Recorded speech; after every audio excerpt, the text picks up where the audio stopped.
Hi, I'm Adam Lane Smith. I'm an attachment specialist, and today I want to talk to you about how broken attachment leads women into hookup culture and how to fix it. Now, hookup culture is a huge thing in our society, and it's blown up big time.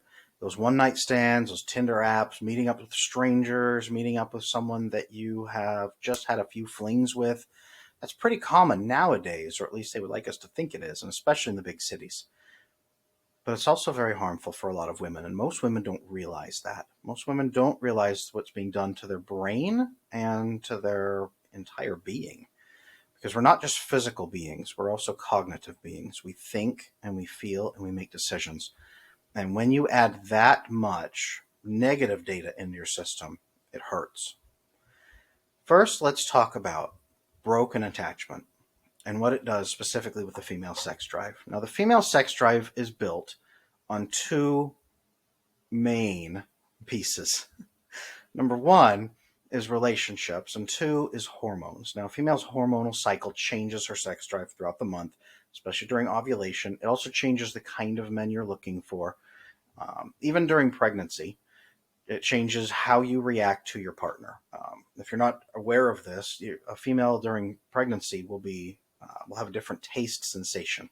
Often, if a male is or her male partner who impregnated her is outside of her genetic pool, she will start to think that he tastes terrible, and she'll prefer the taste of even family members sharing spit out of drinks cans. They've actually done weird research on this to show that that leads that woman, pregnant woman, away from external groups toward internal groups. So if you're a pregnant woman or a mother who's ever experienced that before, common, very common. But those hormonal cycles come and go.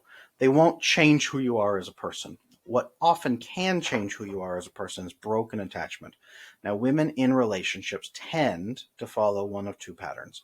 Number one, in the relationship, when they reach a security threshold where they have decided that partner is the one they want, they will often have intense sexual feelings toward that person more than they will at any other time in the relationship. Their sex drive kicks up high because when you have sex with a partner, you're releasing dopamine back and forth in both of your brains. And women also get a lot of oxytocin during that sexual interaction. You are emotionally, chemically bonding yourself to that new partner through the orgasms that you're having. Men, they get the oxytocin release, but they don't get as much, or they don't react to it the same as what the research shows. Men are reacting more to the dopamine. They are bonding to you with a positive experience, so they positively associate you with that dopamine release. Now, the way the male sex drive works is it's very stimulation driven. You see two rocks that are together. Hey, that looks like boobs. And your brain says, hey, I remember boobs. And you become aroused. And then your brain starts going through a list of what can I do? What are the most available and acceptable things I can do to relieve this sexual tension? As you bond with a female partner over and over through sex, it moves her up the bracket. Hopefully, she's on top, and your brain immediately thinks of her and says, "Hey, I should go find where she is," and then you fulfill your sexual needs that way.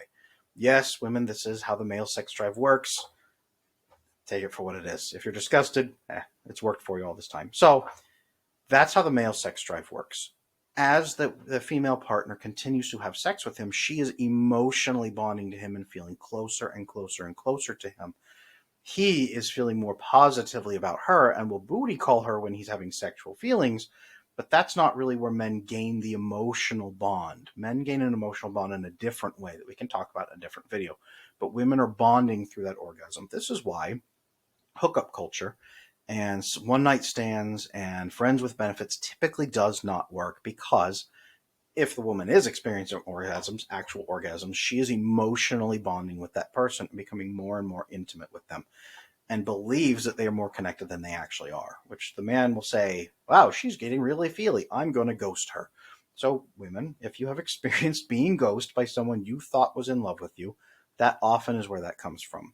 You thought you had a strong emotional bond and relationship. He looked at you as the most useful outlet. This is why hookup culture typically leads to women being treated like masturbation objects. Most women don't realize that that's what's happening. And most men aren't intentionally using hookup culture that way to just masturbate with your body, but that often is what happens. Um, It's not great. It's not great. And we don't know what the effect is of a woman having that many oxytocin releases with 5 different partners. We don't really know what that can do because that research hasn't really been done. To my awareness, that research has not been done. I've looked, I have not been able to find it. Hopefully, someone has done it somewhere, but it's not widely disseminated. You don't know what that's doing to your brain if you're in hookup culture. You just don't.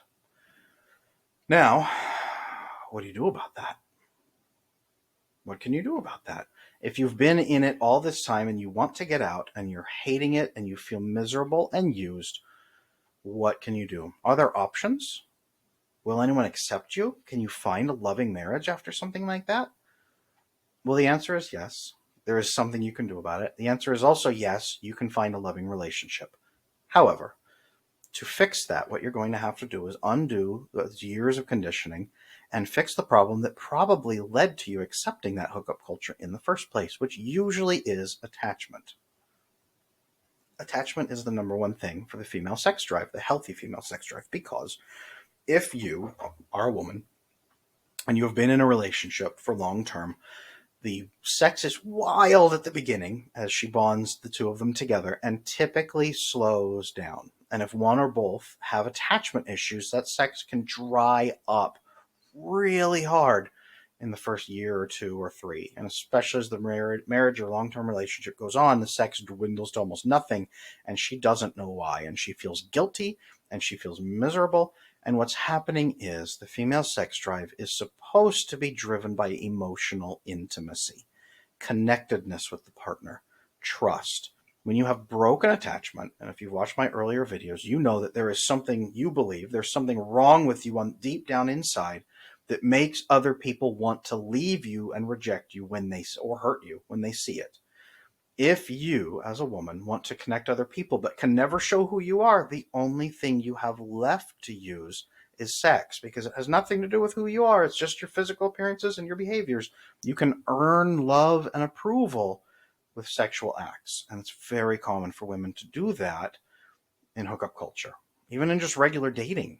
And they wouldn't consider it hookup culture, but they're serial daters. They have 5 long-term relationships under their belt, and they've all ended sadly. That's typically what's happening. And the sex dries up because long-term emotional bonds are what drive female intimacy. Because think back 10,000 years ago when your brain is really formed to function in, there was no birth control.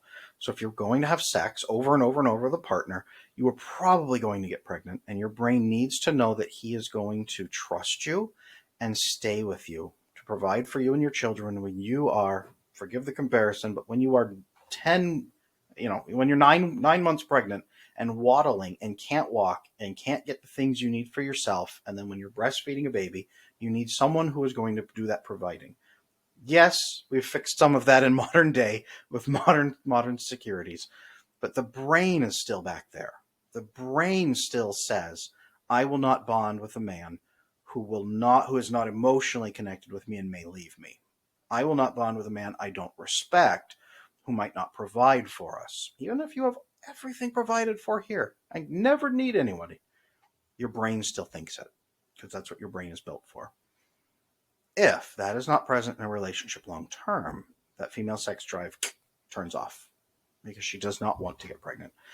Female orgasms lead to greater chance of pregnancy. So often that will happen. Even if you do have that sex and you're not very aroused, you probably will not have orgasms, which is why a lot of long-term female partners fake orgasms because they feel bad and don't know why that is happening, and they don't care about the orgasms and they don't even want to have them. That often is why. Now, can you fix it? Yes. Attachment. Fix the attachment. That is what fixes that problem that you think you can never open up to people and connect and build emotional intimacy. If you are always closed off, you are going to find men who are always closed off, and they are going to find you and build fake bad relationships with you so that neither one of you ever has to open up. If you are open 100% and change yourself to be open, not in an abrasive way, but open about your needs, watching some of my earlier videos, fixing those attachment things so that you are open about needs and open about communication from day one and your expectations, you will change. You will no longer accept one night stands. You will no longer accept hookup culture. You won't accept being treated like a masturbation object. You will, in a good way, demand more love and respect from partners. Your threshold for your emotional connectedness to somebody will increase, so your sexual desire for those random people will decrease. Because, going back to that healthy brain, your brain says, I am healthy, I am loved, and I'm accepted by my tribe. I am looking for a male partner. I don't have to worry about finding one immediately and attaching to him and making sure he likes me. I can take my time. Your brain will change your own sex drive to be more healthy and conducive for long-term relationships. And as you build that, you will find your sex drive goes up in the relationship instead of being sky high at the beginning and then nosediving. It will go up and up and up and up and stay high through the years with emotional intimacy, because you will find a male partner who is able to have that emotional intimacy with you, who has healthy attachment, open sharing of needs, and clear expectations. That is how you fix it. And then people ask, often, many women ask, I have had X number of partners. Are any men going to want me? Yes. Yes. Are any good men going to want me? Yes. Yes. Because many of them have experienced bad attachment too, and they can relate and they can understand. And you will have changed so fundamentally from, I was this sad, broken girl trying to earn love and approval through hookup culture and never understood. Now I am this powerful woman who has good love and attachment and connection and emotional intimacy, and I know what I'm worth in a good way, and I'm looking for somebody who's willing to share that openly with me. The other people will say, wow, you are nothing like what you used to do. I completely trust you. Everything will be good in our relationship. And that's really what it boils down to, is if a woman has had a lot of partners, and men too, if someone has a lot of partners, can you trust them to be faithful to you in a relationship? And the answer is yes. If you build the strong, healthy attachment, you could never have to question them. If you're fully, completely open about needs, about problems, about everything, you can build a healthy relationship.